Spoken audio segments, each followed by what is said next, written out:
On September 17th, Catholics embarked on a 5-mile walking pilgrimage from Arlington, Virginia to Washington, D.C., honoring the church's rich liturgical patrimony, which is now threatened by the very men tasked with preserving and promulgating it.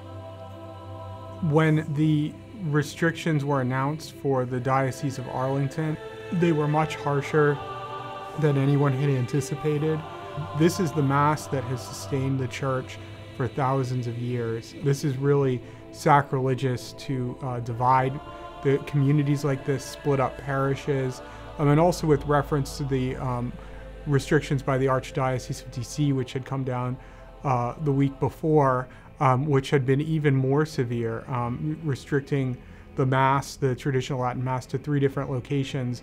I thought now is the time to do something to just show how sorrowful we are over these restrictions, and also how grateful we are for the TLM, for the traditional Latin Mass.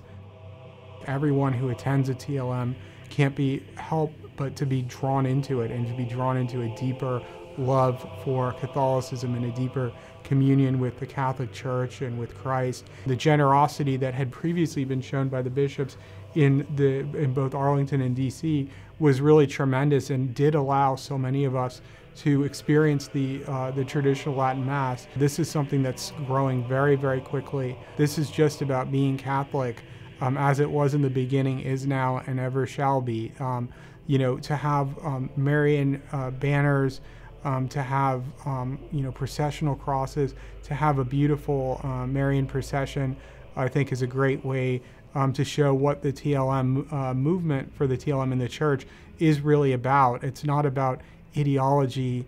It's not about trying to be controversial. It's not about being against the popes or the bishops, quite the opposite. It's about being in communion with the Pope and with the bishops. The ultimate legacy of Traditionis is that we were forced to kind of pull together as a community.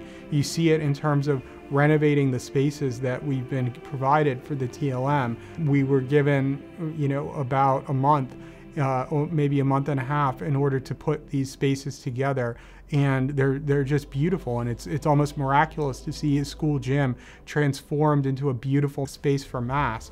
And that, Traditionis forced us to do that. It's forced us to, grow closer to our priests.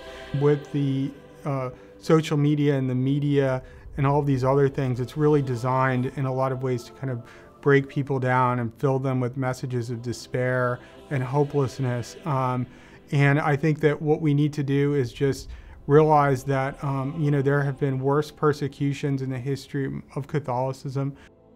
We have to just think about the reasons why we go to the TLM in the first place. We're almost just like children being drawn to something that's so grand and mysterious and so much bigger than any one of us.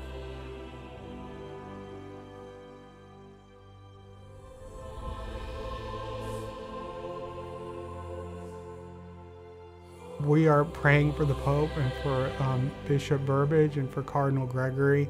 We want to be able to walk with you all back towards what we had under Summorum Pontificum, an era when we had peaceful coexistence and mutual strengthening and reinforcement between the 2 forms. And so we'll continue to work very hard during this interim period to be able to get back to a place where we can have the TLM again.